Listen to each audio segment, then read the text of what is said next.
काय सुरुवात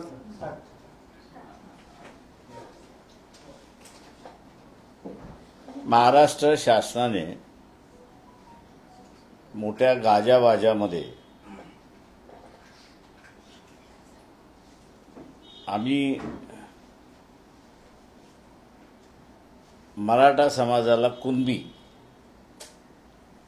संबोधावं अशा रीतीने असणारा जी.आर. जाहीर केला आणि अशी टिमकी मारली की न सुटणारा प्रश्न आम्ही सोडवला. मी दुर्दैव असं म्हणेन की भारतीय जनता पक्षाने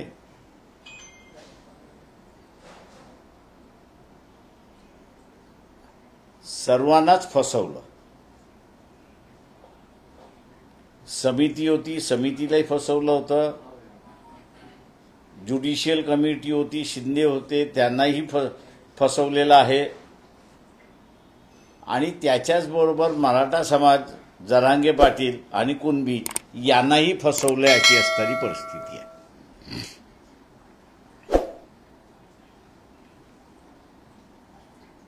म्हणजे कोणाच्याच हाताला काही लागलं नाही अशी असणारी परिस्थिती आहे. वंचित बहुजन आघाडीची जी भूमिका होती की ओबीसीचं आरक्षण ओबीसीलाच राहिलं पाहिजे आणि मराठा समाजाला आरक्षण द्यायचं असेल तर त्यांचं ताट हे वेगळं असलं पाहिजे, तरच मराठा समाजाला आरक्षण मिळू शकतं. ती भूमिका शासनाने घेतली नाही. तर शासनाने सर्व मराठा हे कुणबी समजावेत म्हणून असा जो जी.आर. काढला, त्या जी.आर.च्या माध्यमातून मी मगाशी जसं म्हणालो की पूर्णपणे भारतीय जनता पक्षाने सर्वच राजकीय पक्ष, मग तो एनसीपी असेल, अजित पवारांचा असेल किंवा शरद पवारांचा असेल किंवा एकनाथ शिंदे असतील किंवा उद्धव ठाकरे असतील, या सगळ्यांना गंडवलं असं मी त्या ठिकाणी म्हणणार आहे. फसवलं सुद्धा असं म्हणणार नाही, पण भारतीय जनता पक्षाने त्यांना पूर्णपणे गंडवलं असं मी त्या ठिकाणी म्हणणार आहे. आणि त्याचं कारण असं आहे की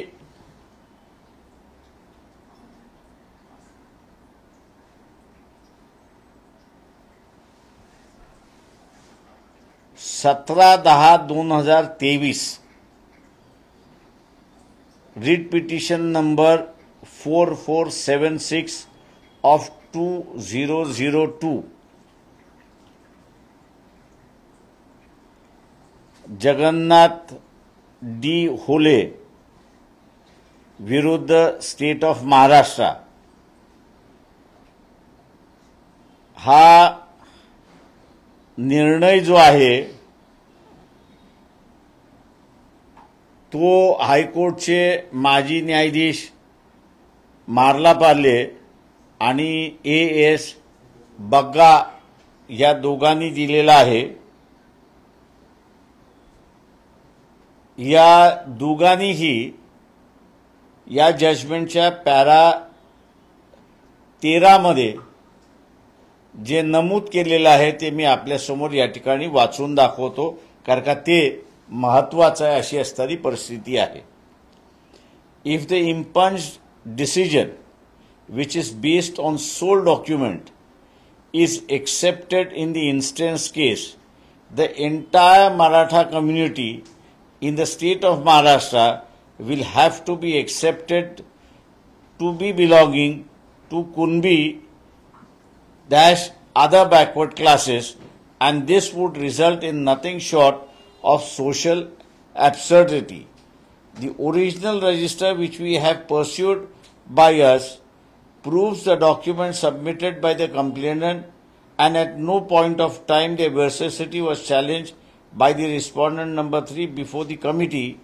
The decision of the committee validating caste claim of respondent number 3 is without reason, and the conclusion arise in the impunged decision totally lacks the educator parameter. As the Caste Verification Act has been brought into force from 18/10/2001, the committee is quasi-judicial body and its findings are required to be supported by reasons on assessment of evidence placed before it by the respective parties. The committee's findings are thus grossly erroneous on this account as well, and such finding, without setting out the reason thereof, are ab initio void. आता या निर्णयाप्रमाणे सर्वच मराठा समाजाला कुणबी संबोधिता येत नाही. त्याच्या अगोदरच्या पॅराग्राफमध्ये कुणबी ही काही जात नाही, तर कुणबी हा व्यवसाय आहे असं नमूद करण्यात आलेलं आहे. हा निर्णय सुप्रीम कोर्टातही गेला आणि सुप्रीम कोर्टाने सुद्धा शिक्कामोर्तब त्या ठिकाणी मारलेला आहे की सर्वच मराठा ही कुणबी आहेत असं सरसकट त्या ठिकाणी धरता येत नाही. आणि म्हणून जो निर्णय भारतीय जनता पक्षाने GR मार्फत काढला तो मगाशी मी म्हटल्याप्रमाणे गंडवणारा आहे, फसवणारा आहे. त्यांनी राधाकृष्ण विखे पाटील त्यांची समिती होती त्यालाही फसवलंय, गंडवलेलं आहे. जस्टिस शिंदे यांची कमिटी होती त्यालाही त्या ठिकाणी गंडवलेलं, फसवलेलं आहे. जरांगे पाटील आंदोलनात बसले होते, सगळे कार्यकर्ते त्यांना असताना फसवलेलं आहे, गंडवलेलं आहे, अशी असणारी परिस्थिती आहे. जेव्हा सुप्रीम कोर्टाने असं म्हटलेलं आहे की सर्वच मराठ्यांना कुणबी म्हणून आपल्याला संबोधता येत नाही, त्यावेळेस हा GR बेकायदेशीर आहे, कायद्याला धरून नाही, एका इस्टॅब्लिश निर्णयाच्या विरोधात आहे. आणि म्हणून जो काही आनंद मराठा समाज व्यक्त करतोय तो क्षणिक आहे असं मी त्या ठिकाणी मानतो. कारण हा निर्णय ज्या ज्या वेळेस कोर्ट केला जाईल त्या त्यावेळेस ज्युडिशरी ही या निर्णयाच्या बाजूने उभी राहील. आणि जिथे 2006 साली निर्णय आलेला आहे, तर ह्या 2006 सालच्या निर्णयाला सुप्रीम कोर्टामध्ये मी जसं म्हटलं चॅलेंज केलं होतं, ते आता चॅलेंज करण्याची जागा सुद्धा राहिलेली नाही. फार तर रिव्ह्यू पिटिशन किंवा क्युरेटिव्ह पिटिशन हे 2 त्या ठिकाणी फक्त टाकता येतात अशी परिस्थिती आहे. तेव्हा भारतीय जनता पक्षाला माझा असणारा सवाल आहे की तुम्ही जाणीवपूर्वक या सगळ्या लोकांना गंडवलत का, फसवलत का, याचा खुलासा तुम्ही पहिल्यांदा त्या ठिकाणी केला पाहिजे. आणि दुसरा ओबीसींचा असणारा इश्यू आहे. हे जजमेंट जरी अस्तित्वात असलं तरी ओबीसींना स्वतःच्या अधिकारासाठी लढावं लागेल, मोर्चे काढावे लागतील, आंदोलनं करावे लागतील, बैठका घ्याव्या लागतील. आणि ओबीसीचे जे मंत्री आहेत त्यांनी कॅबिनेटमध्ये कशा रीतीने प्रेशर घालायचं, प्रेशर ठेवायचं, याचाही ओबीसी मंत्र्यांना विचार करणं गरजेचं आहे असं मी त्या ठिकाणी मानतो. आपण आता विचार करावा की राजीनामा द्यावा भुजबळांनी असं वाटतं तुम्हाला? नाराजी व्यक्त करून कॅबिनेट सोडून गेलेले आहेत.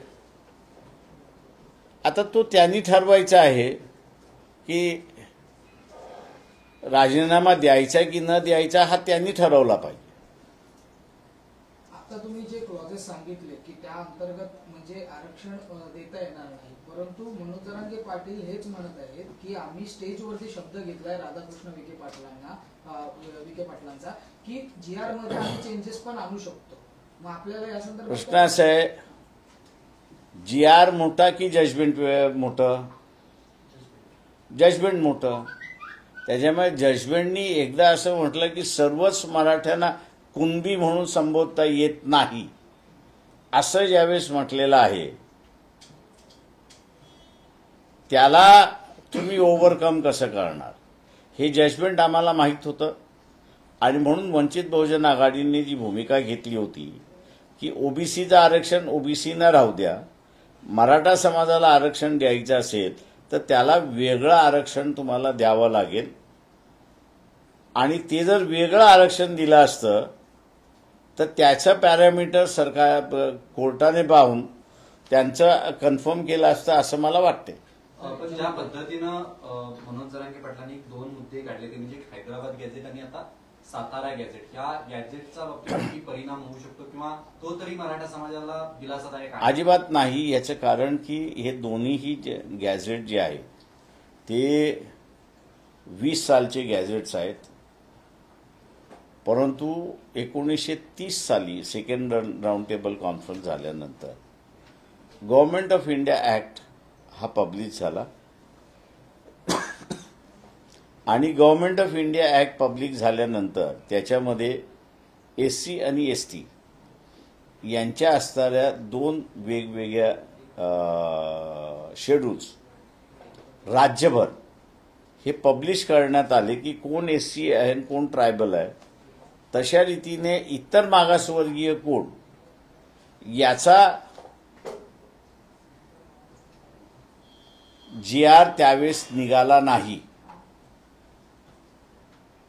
त्याच्यामुळे 1930च्या अगोदरचे जे आहेत त्याला तसा फारसा कायद्याचा आधार नाही असं मी त्या ठिकाणी मानतो. पण मुळात जरांगे पाटील यांच्या ज्या मूळ मागण्या आहेत की सगळ्या मराठ्यांना कुणबी करा आणि बाकीच्या ज्या आहेत सरसकट मराठ्यांना कुणबीमध्ये येणार, मुळात याच संविधानाला धरून आहेत का? या मागण्या पूर्ण करण्यासाठी आहे का की केवळ राजकीय दबाव तयार करण्यासाठी हे आंदोलन तयार?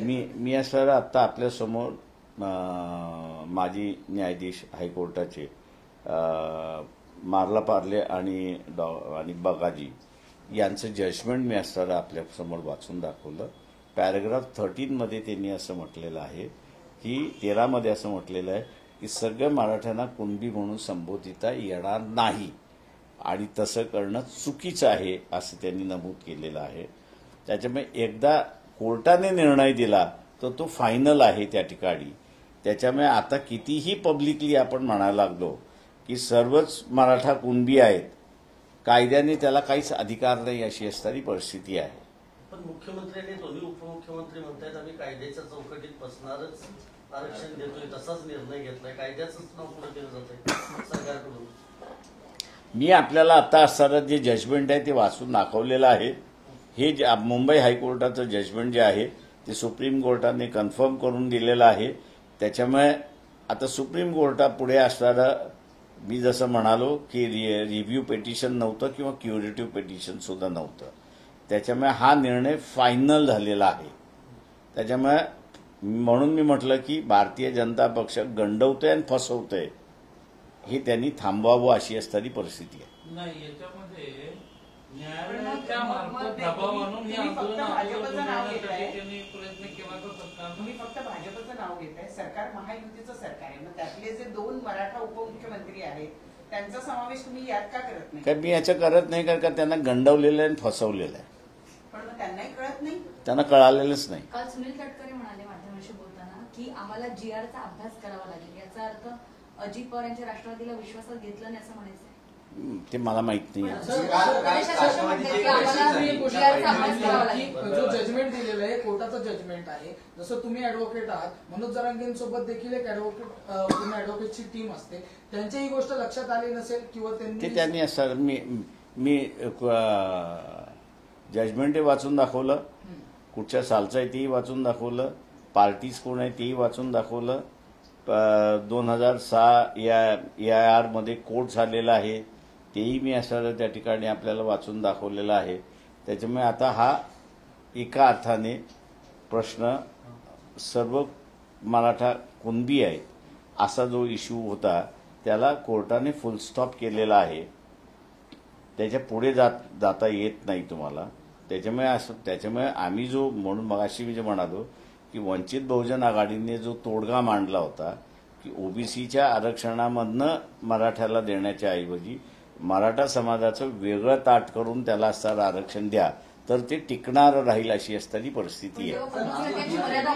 बोलला सुद्धा होतात म्हणजे ज्यावेळेला लोकसभा निवडणुकीचं सगळं वारं वाहत होतं त्यावेळेला तुमचा संवाद सुद्धा झाला होता. त्यावेळची तुमची ही भूमिका माझी ती यावेळची भूमिका आणि ती आजही भूमिका आमची आहे. तुम्ही त्यांना व्यवस्थित समजावून सांगितली होती. तरी सुद्धा त्यांची मागणी आहे की मराठ्यांना ओबीसी मधूनच आणि कुणबी मधूनच आरक्षण दिलं गेलं पाहिजे. मग ही मागणी ही समाजाला भरकटणारी वाटत नाही का? मी एवढंच म्हणेन त्याच्यामध्ये की भारतीय जनता पक्षाने एका दगडामध्ये अनेक पक्षी मारण्याचा खेळ त्या ठिकाणी केलेला आहे आणि जसजसा वेळ जाईल तसतसं आपल्याला लक्षात येईल की या निर्णयामुळे मोहळ उठून काही जणांना जे आरक्षण मिळत होतं कदाचित त्यांना आरक्षण मिळणार नाही अशी परिस्थिती आहे. म्हणजे सर हा जो मोहळ तुम्ही बोलताय येणाऱ्या स्थानिक स्वराज्य संस्था निवडणुकीला समोर ठेवून हे सगळं करण्यात आलं असं तुम्हाला बोल कारण त्या पद्धतीने ते दाखले तयार केले जातील आणि पुन्हा ओबीसी मधून आपण उमेदवार होऊ अशा प्रकारे तयार करण्याची फळी तयार करली जाणार आहे. आता सर्टिफिकेट मिळालं तर मी ओबीसी मधनं उभं राहणारच. ती कॉन्टेस्ट होणारच त्या सगळ्या याच्यामध्ये. आता या मार्लापार्लीच्या निर्णयाप्रमाणे स्क्रुटिनी कमिटीला जे आहे ते ज्यांच्या रेकॉर्डमध्ये मराठा आहे त्यांना कुणबी सर्टिफिकेट तुम्हाला देता येणारच नाहीये या निर्णयाप्रमाणे. त्याच्यामुळे नुसतं सर्टिफिकेट कॅन्सल होईल एवढं नाही तर ज्यांनी व्हॅलिडिटी दिलेली आहे त्यांनी कोर्टाच्या निर्णयाला डावलून व्हॅलिडिटी दिलेली आहे म्हणून त्याच्या विरोधात सुद्धा कारवाई होऊ शकते. जे शिंदे समिती होती ज्यांनी सगळ्या नोंदी शोधून काढल्यात आणि हा जो GR निघाला त्याच्यामध्ये पण कुणबी मराठा आणि मराठा कुणबी या असे याच्यामध्ये जर वंशावळ सापडली तर त्यांना ते दाखले ओबीसीचे दाखले देण्यात यावे असं स्पष्ट लिहिले. जर ते दाखले देण्यात आले तर ते कोर्टाच्या तांत्रिक बाजूने ते व्यवस्थित असतील. आता मी तुम्हाला असं जे वाचून दाखवलेलं आहे ते जजमेंट असं म्हणतं की सर्व मराठ्यांना कुणबी म्हणून संबोधता येत नाही. कुणबी हा कुणबीच पण सर्वच मराठी कुणबी आहेत असं नाही. तेव्हा ज्याच्या सर्टिफिकेटवरती मराठा आहे त्याला माझा व्यवसाय हा कुणब्यांचा व्यवसाय होता हे त्याला सिद्ध करावं लागतं. आता शिंदे समितीनं जे 2.5 वर्षात जे काम केलं सर 7,000 गावांमध्ये नोंदीच नाहीत आणि 2,500 पैकी सर 8,000 फक्त व्हॅलिड होत असतील. 2.5 लाखापैकी 8,000 फक्त व्हॅलिड होत आहेत. याला काय म्हणायचं? फसवेगिरी. याला फसवेगिरी. विकास करायचा नाही, ऑल्टरनेटिव्ह सोर्स ऑफ लाईव्हलीहूड हे निर्माण करायचं नाही, शासनाची तिजोरी फक्त लुटण्याच्या पलीकडे तिचा वापरच करायचा नाही आणि मग बेरोजगारी वाढली की मग त्या बेरोजगाराला आरक्षणाचं गाजर हे त्याच्या पुढे नाचवायचं आणि तू उत्तीर्ण झाला की तुला नोकरी लागली. त्याच्यामध्ये त्याचं 30 वर्षाचं वय निघून जातं आणि मग तुझी 30 वर्ष झाली आता तू नोकरीला अनफिट आहेत म्हणून मोकळं व्हायचं. थोडक्यात जे आरक्षण दिले ते कायद्यात टिकणार नाही. बिलकुल टिकणार नाही. प्रश्न असा आहे की आंदोलन ज्या वेळेला सुरू होतं तर पहिले 4 दिवस ना सरकारचा कुठल्याही पद्धतीचा प्रतिनिधी आला नाही आणि कोर्टाच्या रेट्या तयार करून किंवा कोर्टाच्या आडून शासनानं या आंदोलनावर दबाव वाढवला का? कारण ज्या पद्धतीनं कोर्ट ऍक्टिव्ह मोडवर होता आणि महाधिवक्ता स्वतःच कोर्टामध्ये आर्ग्युमेंट करताना म्हणत होते तुम्ही निर्देश द्या, तुम्ही हे द्या, अशा पद्धतीची जी आर्ग्युमेंट करत होते. दुर्दैवाने मी असं म्हणेन की पॉलिटिकल लिडरशिप राहिलेलीच नाही आहे. डिसिजन मेकिंग लिडरशिप जी पाहिजे ती डिसिजन मेकिंग पॉलिटिकल लिडरशिपच राहिलेली नाही आहे. त्याच्यामुळे पोस्टपोन करणारी ही लिडरशिप त्या ठिकाणी राहिलेली आहे आणि पोस्टपोन करणारी लिडरशिप असल्यामुळे कोणीतरी मला आधार द्यावा अशीच असणारी परिस्थिती आहे. पण मी स्वतःहून तो निर्णय कधीच घेत नाही. पण मग हे तुम्ही आंदोलनाबद्दल बोलत आहात का सरकारबद्दल? सरकारबद्दल बोलतो. थँक्यू. थँक्यू.